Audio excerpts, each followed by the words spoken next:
আসসালামু আলাইকুম। এই ভিডিওতে আমরা আমাদের অ্যাকাউন্টিং টিউটোরিয়াল বইটার ম্যাথ অংশে টিউটোরিয়াল 5 থেকে 8 পর্যন্ত যে ম্যাথ সংশ্লিষ্ট কোশ্চেনগুলো দেওয়া আছে সেগুলো ইম্পর্টেন্ট হিসেবে দাগানোর চেষ্টা করব, অথবা আমরা ওই জিনিসগুলো শেষ সময় এসে এক্সারসাইজ করে চলে যাব। তো দাগানো শুরু করার আগে আমি আপনাদের এটা বলতে চাই যে এই বিগত সালের কোশ্চেনগুলোয় কোনো না কোনোভাবে বিশ্ববিদ্যালয়গুলো রিপিট করেই কোশ্চেন করতেছে। সুতরাং বিগত সালের অ্যাটলিস্ট ম্যাথ কোশ্চেনগুলো যে সেন্সে বা যে ধারায় বা যে বেসিক ওয়েতে টিচাররা তৈরি করেছে, ঠিক ওই বেসিক সেন্স বা ধারণাটা যদি শিখে নিতে পারে তাহলে হবে কি, নতুন করে কোশ্চেনও যদি তৈরি করে আপনি কিন্তু সেটার অ্যান্সার করতে পারবেন। সুতরাং এই জায়গায় একটা সতর্কস্বরূপ কথা বলি, কেউ অঙ্কর অ্যান্সার মুখস্থ করে যাবেন না। অঙ্কর অ্যান্সার মুখস্থ করে গেলে বিপদে পড়বেন। সেই অঙ্কটা করে শিখে তারপর এক্সাম হলে যান, কারণ এক্সাম হলে গিয়ে হতে পারে আপনি যে জায়গায় 5,000 ছিল সে জায়গায় 4,000 দিয়েছে, অথবা যে জায়গায় 5 এবং 2,000 টাকার একটা লেনদেন ছিল সে জায়গায় 2,000 টাকার লেনদেনটা তারা স্কিপ করে দিয়েছে। এবং মূলত এভাবে গত বছর গুচ্ছ বিশ্ববিদ্যালয়ে কোশ্চেন করেছিল। একই কোশ্চেন ছিল চলতি অনুপাত, সেই জায়গায় মাঝখানে শুধু দিয়েছিল চলতি মূলধন অনুপাত। ছিল চলতি মূলধন আর চলতি অনুপাত, ঠিক ওই জায়গায় চলতি অনুপাতের জায়গায় মাঝখানে ঢুকাই দিয়েছিল চলতি মূলধন অনুপাত। আমি পরবর্তীতে দেখাবো না, শুধু এতটুকু জায়গায় সতর্ক হওয়ার জন্য বিশেষভাবে অনুরোধ করব। তো মূলত এখানে আমরা এই আমাদের 5 থেকে 8 পর্যন্ত যে টিউটোরিয়ালগুলো আছে সেগুলো দেখাবো। এবং আমি আপনাদের বলেছিলাম যে আমাদের ইম্পর্টেন্ট টিউটোরিয়ালগুলোর মধ্যে রয়েছে 6, এছাড়া 8, 7 এবং রয়েছে হলো 5। তাহলে এই টিউটোরিয়াল অংশে মানে এই সাজেশন অংশে সবগুলো জায়গায় আমাদের জন্য ইম্পর্টেন্ট। তো প্রথম যে ইম্পর্টেন্ট জায়গাটা আছে সমন্বয় দাখিলা বা সমন্বয় দাখিলা সংশ্লিষ্ট আর্থিক বিবরণীর সঙ্গে রিলেটেড, এবং এই জায়গা থেকে যে ম্যাথ কোশ্চেনগুলো আসে বা আসতে পারে সেগুলো একদম টোটালি সমন্বয়ের সঙ্গে রিলেটেড। আমি ইনশাল্লাহ আপনাদের 2021 ব্যাচকে সহায়তা করতে পারলাম না, কিন্তু 2022, 23 এবং পরবর্তী ব্যাচে সকল ছেলেমেয়েদের জন্য খুব ছোট ছোট প্রত্যেকটা সমন্বয়ের ব্যাখ্যা নিয়ে একাডেমি টু অ্যাডমিশন টেস্টের জন্য ভিডিও আসবে ইনশাল্লাহ খুব তাড়াতাড়ি। তো আপনারা যেটা করবেন, এখানে বিগত সালের কোশ্চেনগুলো একটাও ছাড়বেন না, বিগত সালের কোশ্চেন একটাও ছাড়বেন না। সব কটা বিগত সালের কোশ্চেন এক্সারসাইজ হিসেবে করে যাবেন, এবং আমি বিশ্বাস করি এগুলোকে মডিফাই করে যদি কোশ্চেন করে এগুলো থেকেই করবে, অন্যথায় কোশ্চেন আসবে না। এই হলো বিষয়। দেন সমন্বয় জাবেদা নিয়ে এখানে কয়েকটা কোশ্চেন আছে, বিগত সালের কোশ্চেন রিপিট করা আছে। সেম ওই একই কথা বলবো যে বিগত সালের যে এই জায়গায় আমি কোশ্চেনগুলো অ্যাড করে দিয়েছি। অনেক কোশ্চেন আছে, আপনারা কিন্তু ভালোভাবে জানেন, অনেক বই আছে, গাইড আছে, সেগুলো তো অনেক কোশ্চেন দেওয়া আছে, কিন্তু আমি এখানে দেখেন টোটাল 1 থেকে 4টা কোশ্চেন শুধু দিয়েছি। তাহলে 4টা থেকে আরও কি কমাই দেবো, যেহেতু কোনটা আসবে বলা যাচ্ছে না, এবং 4টা 4 ধরনের নিয়মে, সুতরাং 4টে শিখতে হবে। এবং আরেকটা বিষয়, এই কোশ্চেনটাও কিন্তু রিপিট হতে পারে। এখানে যে কোশ্চেনটা আছে এই কোশ্চেনটা রিপিট হতে পারে নতুন নিয়মে, মানে বানানো সম্ভব এই কোশ্চেনটা, কিন্তু সহজ নিয়মেই থাকবে। এছাড়া আসি সমন্বয় জাবেদা সংশ্লিষ্ট, এখানে সেম কয়েকটা হাতে গোনা কয়েকটা দিয়েছি। এই যে দেখেন কোশ্চেনটি, এই কোশ্চেনটা সম্মত করেছে আমাদের ঢাকা বিশ্ববিদ্যালয়, নৈবেদিক প্রশ্ন, যেটা আসলে রিপিট করেছিল ঢাকা বিশ্ববিদ্যালয় লিখিততে। এভাবেই কিন্তু প্রশ্নগুলো করা হবে। তো এখানে মোটামুটিভাবে আপনাদের হচ্ছে 6টা আমি সমন্বয় জাবেদা দিয়েছিলাম। এছাড়া আরও সমন্বয় জাবেদা অন্য জায়গায় আছে, এই জায়গাটা একটু বিশেষভাবে যত্ন নিয়ে যায়। সম্ভাব্য প্রশ্নগুলোর মধ্যে কিছু এক্সারসাইজ আছে, যদি পারেন এক্সারসাইজগুলো করে যায়, কারণ বলা যাচ্ছে না কোনটা ম্যাথ উঠাই দিতে পারে। তবে হ্যাঁ, এগুলো থেকে উঠাই দেওয়ার সম্ভাবনা সবচেয়ে বেশি। সমন্বয় দাখিলা অতটা ইম্পর্টেন্ট না, সুতরাং স্কিপ করে যান। এবার আসি ইউনিট 2, একতরফা দাখিলা পদ্ধতি, যেটা থেকে কেউ কোশ্চেন করেনি যেহেতু শর্ট সিলেবাসের বাইরে, কিন্তু আমাদের রাজশাহী বিশ্ববিদ্যালয়ে একটা কোশ্চেন করেছিল, সেই কোশ্চেনটা কিন্তু একতরফা নিয়মে সমাধান করা সম্ভব অতি সহজেই। তো আমি যেটা বলবো, একতরফা দাখিলা নিয়ে আপনাদের টেনশন করার দরকার নেই। একতরফা দাখিলা থেকে তেমন প্রশ্ন আসে না, আর যদিও আসে একটাই নিয়মে অঙ্ক আসে। আমি এর পরবর্তীতে 15 তারিখের মধ্যে একটা ছোট্ট ভিডিও তৈরি করে দেবো না আপনাদের একতরফা দাখিলা পদ্ধতিতে। একটা নিয়ম শিখলে আর কিচ্ছুই লাগবে না, যা শুধু এই 4টা মুখস্থ করতে হবে। এই চার্ট শুধু মুখস্থ করবেন, যে যে উপাদানগুলো দেওয়া থাকবে সেই সেই উপাদানগুলো বসাবেন, যেটা যেটা মিসিং আছে শুধু সেটা বের করবেন। বুঝতে পারলাম? সাপোজ এখানে সব মিলে এখানে 1 লক্ষ টাকা, এইদিকে তারপরে এই লেনদেনগুলো মিলে এখানে 80,000 টাকা হচ্ছে, তাহলে স্বাভাবিকভাবে এখানে কত টাকা হবে? 20 টাকা, জাস্ট এতটুকুই, এছাড়া আর অন্য কোনো নিয়ম নাই। ওকে, তো এখানে সেম কথা, যদি আপনারা এক্সারসাইজ করতে চান, যদিও আসার সম্ভাবনা নেই, কিন্তু একতরফা দাখিলার শুধু একটাই নিয়ম শিখে যায়, যদিও আসার সম্ভাবনা টোটালি নেই। সুতরাং আমি এটা স্কিপেই করবো, শর্ট সিলেবাসের বাইরে যেত।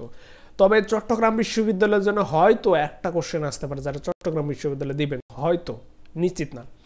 6 নম্বর টিউটোরিয়াল খুবই গুরুত্বপূর্ণ, খুবই গুরুত্বপূর্ণ, খুবই গুরুত্বপূর্ণ। কোশ্চেন কনফার্ম আসবে ইনশাল্লাহ 100%। এখন কোশ্চেন আসার জায়গা হলো 3টা।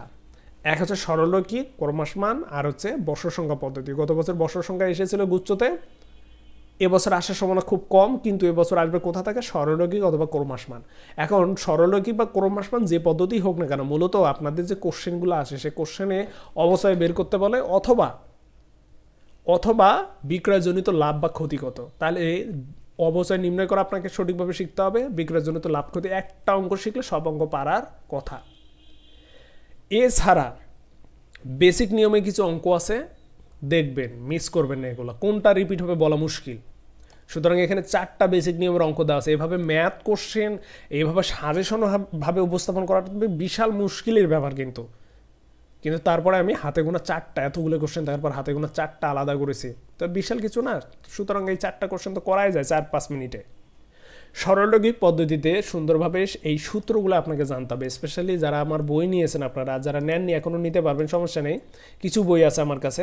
তো তাদের শুধু এতটুকুই বলবো যে এই সূত্রগুলো একদম মাথায় রাখেন। তার সঙ্গে এই সূত্র, আমাদের এই সূত্রটা কাজে লাগবে আর এই সূত্রটা কাজে লাগবে, অর্থাৎ 1-এর মাঝখানের সূত্রটা, 2 নম্বর সূত্রটা, 3 নম্বর সূত্রটা আমাদের কাজে লাগবেই, অন্য জায়গাতে কাজে লাগবে। মূলত এগুলো বের করতে বলে। তাহলে সেম বিগত সালে কোশ্চেনগুলো পড়েন। এই যে দেখেন একই কোশ্চেন, যেটাকে ঢাকা বিশ্ববিদ্যালয়ে মডিফাই করছে। এখানে আছে শুধু কয়েক বছর পূর্বে, এখানে 4 বছর পূর্বে, এখানে দিয়েছে কয়েক বছর আগে। 5 লক্ষ, 5 লক্ষ, 10 বছর, 10%। 100কে 10 দিয়ে ভাগ দিলে 10% হয়। ঠিক আছে, দেখেন ভগ্নাবশেষ মূল্য 50,000, ভগ্নাবশেষ মূল্য 50,000। জাস্ট শুধু ঝামেলা কোথায় করছে? এই জায়গায় ঝামেলা করছে। পুঞ্জীবিত অবস্থায় দেওয়াই আছে, বের করে দিয়েই দিয়েছে, কিন্তু এই প্রশ্নে দেওয়া নেই। 2.5 লক্ষ, এই যে 2.5 লক্ষ। ঢাকা বিশ্ববিদ্যালয় এভাবে কোশ্চেন করছে এবছরে। তাহলে বুঝে নেন। অনুরূপভাবে এখানে আরও যে প্রশ্নগুলো বিগত সালে কোশ্চেনগুলো আছে, আল্লাহ করুক যে এই কোশ্চেনগুলা থেকে তারা যে কোনোভাবেই হোক না কেন মডিফাই করে কোশ্চেন করবে। এটা গেল হচ্ছে আপনাদের হলো লাভ ক্ষতির জায়গাটা। তাহলে সরলরৈখিক পদ্ধতি তথা ক্রমশমান যে পদ্ধতিতে ম্যাথ প্রশ্ন আসার সবচেয়ে উপযুক্ত জায়গা আছে, লাভ ক্ষতি হিসেবে আমরা কত টাকা দেখাবো। অবশ্যই হার আসার সম্ভাবনা আহামরি বেশি নেই, একটা প্রশ্নই শুধু, এটা হলো লাভ ক্ষতির জায়গা। এই অবশ্যই হার আহামরি তেমন আসার সম্ভাবনা নেই, তবে ওই জিনিসটা আমাদের কাজে লাগে। অবশ্যই নিম্নয় মোটামুটিভাবে আসে, সবকটা অঙ্ক দেখবেন। এই সবকটা 6টা অঙ্ক দিয়েছি, তাহলে 6টা অঙ্ক করবেন না? ওকে। এখানে ক্রয় মূল্য এবং বহিমূল্য নির্ণয়ের জায়গা আছে, অর্থাৎ হচ্ছে আমাদের সরলরৈখিক পদ্ধতিতে ক্রয় মূল্য বিক্রয় মূল্য 2টা কোশ্চেনে এসেছিল। হয়তো বা এই জগন্নাথ বিশ্ববিদ্যালয় কোশ্চেনটাকে মডিফাই করতে পারে বিশ্ববিদ্যালয়, একই নিয়মের অঙ্ক, এটা করা দেখাবো নি। যদি আমার বেসিক ব্যাচ চলতেছে সেখানে এগুলো করাই দিয়েছে। তারিখ বের করা অতটা তেমন রিপিট হয়নি, হাতে গোনা 2 থেকে 3টা কোশ্চেন রিপিট হয়েছিল, অতটা গুরুত্বপূর্ণ না। সম্ভাব্য প্রশ্ন যদি সময় সুযোগ পান করবেন, যদি সময় সুযোগ না পান স্কিপ করে যাবেন, সমস্যা নেই। তবে হ্যাঁ, 9টা অঙ্ক করাই যায়। 9টা অঙ্ক সর্বোচ্চ কত মিনিট লাগবে? 20 মিনিট। সুতরাং 20 মিনিট অঙ্কগুলো করা যায়। ওকে, এবার আসি ক্রমশমান যে পদ্ধতি। এই পদ্ধতিতে একটু ঝামেলা সম্পন্ন জায়গা আছে। যেমন আপনাকে বলবে 3য় বছরের অবস্থায় কত, 4র্থ বছরের অবস্থায় কত, যদিও তো 4র্থ বছর অবস্থায় আসার সম্ভাবনা খুবই কম। 2য় 3য় বছরের অবস্থায় নির্ণয় করো। 2য় 3য় বছর পর হচ্ছে পুঞ্জীভূত অবস্থার পরিমাণ কত, 2য় 3য় বছর পর বহিমূল্য কত, 2য় 3য় 4র্থ বছর পর অবস্থার পরিমাণ কত, এইভাবে কোশ্চেনগুলো আসবে। তাহলে মূলত এই জায়গা থেকেও সেম, অবস্থায় কত সেটা বের করতে বলে, অথবা বহিমূল্য কত সেটা বের করতে বলে, অথবা পুঞ্জীভূত অবস্থায় কত সেটা বের করতে বলে, অথবা লাভ বা ক্ষতি কত হচ্ছে সেটা বের করতে বলে। তাহলে আমরা ক্রমশমান যে পদ্ধতিটাকে সর্বোচ্চ গুরুত্ব দিয়ে পড়বো। অবশ্যই নির্ণয়টাকে সর্বোচ্চ গুরুত্ব দিব, লাভ ক্ষতি নির্ণয়টাকে সর্বোচ্চ গুরুত্ব দিব। হার বের করার ক্ষেত্রে অতটা গুরুত্বপূর্ণ না, কিন্তু এই সমাপনী দাখিলা যেটা আছে সেটাও গুরুত্বপূর্ণ, যে বছর শেষে বহিমূল্য বা সমাপনী মূল্য, সেটাও গুরুত্বপূর্ণ। কিন্তু ঝামেলা হচ্ছে ক্রয় মূল্য। ক্রয় মূল্য নিয়ে অনেকগুলো ম্যাথ আছে। আমার যে অ্যাকাউন্টিং ওয়ার্ল্ড বইটা আছে সেই বইটাতে ডিটেলসে দেওয়া আছে। ক্রয় মূল্য নিয়ে আপনাদের ম্যাথ ইনশাল্লাহ আসবে না, আর যদিও আসে সেটা ম্যানুয়ালি করতে হবে, এবং অ্যাটলিস্ট আপনাদের পক্ষে 2 মিনিট সময় লাগবে। আমরা যারা টিচার আছি তাদেরও 1 মিনিট সময় লাগবে। যেমন এই অঙ্কটায় রাজশাহী বিশ্ববিদ্যালয়ে এই অঙ্কটা সমাধান করতে আমার 1 মিনিট সময় লাগবে, স্টিল কাজটুকু করতে 1 মিনিট সময় লাগবে, আর তোমাদের 2 মিনিট সময় লাগবে। অনেকে বুঝবাই না, মাথার উপর দিয়ে যাবে। তো এই ধরনের ম্যাথগুলো কিন্তু যখন ক্যালকুলেটর আবার বসাবা, জাস্ট শুধু উঠাবা এবং ক্লিক করবা, শেষ। তো আমাদের তো ক্যালকুলেটর ব্যবহার করতে দিবে না, সুতরাং এই ধরনের ম্যাথ একদম টোটালি আসবে না। সম্ভাব্য ম্যাথগুলো যদি পারো করবা, না পারলে নাই, দরকার নেই। বিগত সালের কোশ্চেনগুলো রিপিট হবে। বর্ষ সংখ্যা পদ্ধতি জাস্ট একটাই নিয়ম শেখো, সমস্যার এইটা শুধু শেখো এবং বিগত সালের কোশ্চেনগুলো সমাধান করে যাও, আর কোনো কিছু দরকার নেই। এই হলো হচ্ছে আমাদের হলো চলে গেল হলো ষষ্ঠ ঘন্টা, এবং ষষ্ঠ ঘন্টাটা আমাদের জন্য খুবই গুরুত্বপূর্ণ ছিল, একটু যত্ন নেবেন। 7 নম্বর টিউটোরিয়াল, ও মাই গড, এটা থেকে তো কোশ্চেন কনফার্ম আসবেই। রাজশাহী বিশ্ববিদ্যালয়ে কেন কোশ্চেন করলো না সেটা আল্লাহ পাক ভালো জানেন, আর যারা টিচার প্যানেলে ছিল তারা ভালো জানেন। তবে এই জায়গা থেকে গুচ্ছ এবং আমাদের চট্টগ্রাম বিশ্ববিদ্যালয় কনফার্ম কোশ্চেন করতে যাচ্ছে, এবং এই জায়গার কোশ্চেনের লেভেল অনেকগুলো আছে। আমি মূলত একটু চেষ্টা করেছি শুধু এই বইটাতে ব্যাখ্যা দেওয়ার, যেভাবে আসলে কোনো গাইড বই এভাবে আসলে লেভেল ওয়াইজ দেওয়া নেই। পরবর্তী বই যেগুলো আমার আসতেছে এডিশনে, অ্যাকাউন্টিং ওয়ার্ল্ড, তাছাড়া হচ্ছে এই যে অ্যাকাউন্টিং টিউটোরিয়াল পরবর্তী এডিশনে, সেগুলোতে ধামাকা আসবে ইনশাল্লাহ। তো মূলত এইটাতে অনেক কটা লেভেল আছে। মুনাফার হার নির্ণয়, এই জাস্ট এই জায়গাটা মুখস্থ করতে হবে, কোনো ওয়ে নাই। অনেকে বলে যে কেন মুখস্থ করবো, আরে বাবা, যে জিনিসটা মুখস্থ করে আমার লাভ আছে সেই জিনিসটা কেন মুখস্থ করবো না? আর এই জিনিসটা খুব সহজেই মুখস্থ হয়। আর আপনার পরীক্ষার সময় মুখস্থ করে গিয়ে যদি আপনার মাথার মধ্যে থাকে, আর সে জায়গায় আপনি হাতে ক্যালকুলেটর করতে গিয়ে আপনার 1 মিনিট সময় যাবে। যেমন এই যে দেখেন, ক্রয় মূল্যের উপর যেটা 20%, বিক্রয় মূল্যের উপর যেটা 16.67%, এই যে 16.67%, এটা ক্যালকুলেটর ছাড়া বের করতে গেলে আপনার জীবন বের হয়ে যাবে, পারবেন না এখনও অনেক ছেলে মেয়ে। তাহলে ওইটা না করে আপনার মুখস্থ করে গেলে ক্ষতি কী? তো সুতরাং এই যে কেন মুখস্থ করবো, এই কথাটা অলরেডি আমার কানে আসছে, বা আমি নিজেও দেখেছি যে কেন মুখস্থ করবেন, এই জায়গাটা বলে কেন মুখস্থ করবেন। তো এটাতে মুখস্থ করলে তো সমস্যা নেই, কারণ এই অনুপাতগুলাই শুধু রিপিট হয় বারবার। সুতরাং কেন এইগুলো মুখস্থ করতে আপনার সমস্যা? আর মজার বিষয় হলো, এই জিনিসগুলোও কিন্তু আমরা প্রথমে মুখস্থ করেছিলাম, এরপর এগুলো বারবার বক বক বক বক বক বক করতে করতে এই জিনিসগুলো আমাদের মাথার মধ্যে ঢুকে গেছে, আর বের হচ্ছে না। তো অনুরূপভাবে আপনাদেরও সেম মুখস্থ করে বক বক বক বক করতে হবে, তাহলে আপনার মাথার মধ্যে থেকে যাবে। এবং মজার বিষয় হলো, জব লাইফের জন্য ইম্পর্টেন্ট, জব লাইফেও সেম একই পার্সেন্টেজগুলো আছে, তাহলে কেন সেই জিনিসটা আমরা এক্সারসাইজ করবো না? ওকে, এই জায়গাটা একটু গুরুত্ব সহকারে দেখেন যারা বই নিয়েছেন, ওই ম্যাথগুলো সমস্যা সমাধান করা সম্ভব। তাহলে হারের জায়গাটা কোশ্চেন হতে পারে, তবে সম্ভাবনা খুবই কম। এরপর ওই হার থেকে আপনাদের হচ্ছে ক্রয় মূল্য, বিক্রয় মূল্য নির্ণয় এবছর আসছিল কিন্তু রাজশাহী বিশ্ববিদ্যালয়, এই জায়গাটা তার চেয়ে বেশি ইম্পর্টেন্ট। ওটার যদি দেন 3 স্টার, এটার নাম হলো 5 স্টার। তাহলে এখানে সব কটা ম্যাথে আপনাদের দেখতে হবে, কোন ম্যাথটা ঘুরায় পেঁচাই দিবে বলা মুশকিল, বিগত সালের কোশ্চেনগুলো। এরপর যদি আপনারা আসেন তাহলে পাবেন বিক্রিত পণ্য ব্যয় অংশ। এই বিক্রিত পণ্য ব্যয় অংশ অনেকগুলো জিনিস আছে, বিক্রয়যোগ্য পণ্য বের করো, এই বিক্রিত পণ্য ব্যয় বের করো, এরপর হচ্ছে আমাদের সমাপনী মজুদের পরিমাণ বের করো, এরপর আমাদের আরও কি আছে, সম্মিলিত গাণিতিক সমস্যা, বিভিন্ন বড় বড় সমস্যাগুলো। তো আমি এই জায়গায় বলবো অনেকগুলো কোশ্চেন আছে, সব কোশ্চেনগুলো কাটসাট করে আমি মাত্র হাতে গোনা দেখেন কয়েকটা কোশ্চেন দিয়েছি। যেমন এখানে কয়টা দিয়েছে, 5টা, এখানে দিয়েছি হলো 9টা, এখানে দিয়েছিল হলো 5টা, এই তো 19টা কোশ্চেন দিয়েছি শুধু এতগুলো কোশ্চেনের মধ্যে। এই কয়েকটা কোশ্চেন সমাধান করে যান, ইনশাল্লাহ আশা করি হয়ে যাবে। আর টিউটোরিয়াল নাম্বার 7-এর যে অ্যান্সারগুলো ছিল, আমি আন্তরিকভাবে দুঃখ প্রকাশ করতেছি, টিউটোরিয়াল 7-এর অ্যান্সারগুলো প্রায় সবগুলোই ভুল দেওয়া আছে বলতে, আমি যেহেতু এই কাজটা একাই করেছি, আমার ওই সময় হাতটা ভাঙ্গা ছিল, আমি এই অ্যান্সারগুলা কপি করেছি আমার অ্যাকাউন্টিং ওয়ার্ল্ড বইটা নৈবেত্তিক থেকে। অটো নাম্বারিং ছিল, একটা নাম্বার চেঞ্জ হওয়ার কারণে আপনাদের অ্যান্সারগুলোতে একটু কি হয়ে গেছে, ঝামেলা হয়ে গেছে। অর্থাৎ উত্তর হবে ক, কিন্তু উত্তর হয়ে গেছে হলো খ। আমি যখন খ দেখেছি, খর অ্যান্সারটা এখানে কপি করেছি, এবং এই কারণেই টিউটোরিয়াল 7-এ সবচেয়ে বেশি সংখ্যক লাগাতার প্রশ্নের ভুল হয়ে গেছে। তো আমি বলবো, আপনারা যারা আমার বইগুলো নিয়েছেন, স্পেশালি আপনাদের জন্য আমি এইটা সমাধান করছি, বারবার ফেসবুক পেজে পোস্ট করছি, গ্রুপে পোস্ট করছি।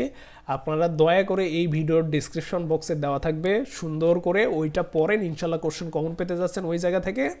সুতরাং টেনশন নেওয়ার কোনো দরকার নাই, ওই পিডিএফটা আমি আপনাদের সবাইকে দিয়ে দেব, সুতরাং আপনারা ওইটা একটু দেখে নিন। ওকে, এছাড়া আমি আপনাদের বললাম বিকৃত পণ্যের জায়গা যেটা আছে, আপনারা এই জায়গাগুলোকে একটু গুরুত্ব সহকারে দেখার চেষ্টা করবেন, কারণ ওই জায়গাগুলো থেকে মূলত কোশ্চেনগুলো আসবে।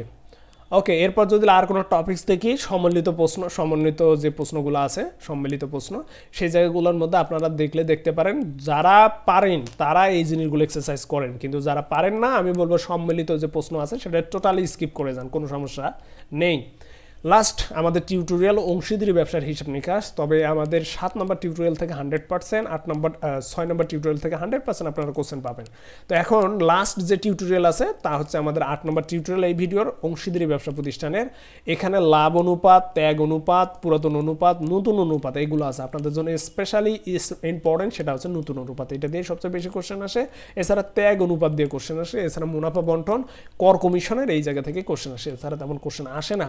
তবে হ্যাঁ, উত্তোলনের সুদ থেকে যথেষ্ট পরিমাণের কোশ্চেন আসে, তাহলে উত্তোলনের সুদের এই জায়গাটা দেখবেন। আর এখানে বিগত সালের কিছু কোশ্চেন দেওয়া আছে, সেগুলো একটু লক্ষ্য করেন, দেখবেন যে এই উত্তোলন সংশ্লিষ্ট জায়গা থেকে যে কোশ্চেনগুলো আসছে সেগুলো পারবেন। এছাড়া মূলধনের সুদ বেসিক নিয়মে কোশ্চেন হতে পারে, তবে সম্ভাবনা খুবই কম। 3টা ম্যাথ দেওয়া আছে, এই 3টা ম্যাথ করলে আপনার বেসিক নিয়মটা মাথায় আসবে। তো বেসিক্যালি আপনারা বেশি জোর দিবেন হলো উত্তোলনের সুদে। উত্তোলনের সুদ দিয়ে বেশি সংখ্যক ম্যাথ এসেছিল, সব কটা ম্যাথ এখানে দেওয়া আছে, একটু চেষ্টা করেন সবাই পারবেন। নতুন অনুপাত খুবই খুবই খুবই ইম্পর্টেন্ট, যা কোশ্চেন হবে নতুন অনুপাত থেকে সবচেয়ে বেশি কোশ্চেন হয়েছে, এই জায়গা থেকে সব কোশ্চেন ইনশাল্লাহ আসবে। এছাড়া আপনাদের লাভ অনুপাত, যেটা একটু ম্যানুয়ালি অনেক বড় করতে হবে, আপনারা লাভ অনুপাতের 3টা অঙ্ক দেওয়া আছে, এই 3টা করে যেতে পারেন, তবে এটা আসার সম্ভাবনা খুবই কম। এছাড়া আর একটা কোশ্চেন এই জায়গায় আছে, আমাদের হচ্ছে সম্মিলিত প্রশ্ন বা সম্মিলিত সমস্যা, এই জায়গা থেকে প্রশ্ন আসার চান্স আছে, অর্থাৎ একটু ঝামেলা দিয়ে কোশ্চেন আসার সম্ভাবনা একটু হলেও আসছে। তো এখানে অনেকগুলো ম্যাথ দেওয়া আছে, খুবই গুরুত্বপূর্ণ সম্মিলিত সমস্যাগুলোর মধ্যে, জাস্ট এই জায়গাটা দেখবেন আর ওই জায়গায় লাভ অনুপাত এবং উত্তোলন অনুপাতটা দেখবেন। আশা করি এর ভিতর থেকে সব কোশ্চেন কমন পাবেন, যদি অংশীদারি থেকে কোনো কোশ্চেন করে। এই ছিল আজকের ভিডিও, পরবর্তী ভিডিও দেখার আমন্ত্রণ রইল, এবং সবাই ভালো থাকবেন, সুস্থ থাকবেন। আর যারা এখনো বই নেননি, আমার কাছে 200 কপি থেকে কমে 150 কপির কাছাকাছি বই চলে আসছে, আপনারা নিতে পারেন। কুরিয়ার সার্ভিসের 1 থেকে 2 দিনের মধ্যে বইটা চলে যাবে, এবং আপনারা যাদের একটু পড়াশোনা আছে তারা 1 দিন অথবা সর্বোচ্চ 5 দিনের মধ্যে বইয়ের একদম 12টা বাজায় ফেলতে পারবেন, কারণ আপনার যথেষ্ট প্রস্তুতি আছে। আমার এখানে মাত্র 100 পেজ পড়তে আপনাকে আহামরি 2 থেকে 4 মাসের দরকার প্রয়োজন পড়বে না। সবাই ভালো থাকবেন, সুস্থ থাকবেন, আল্লাহ হাফেজ।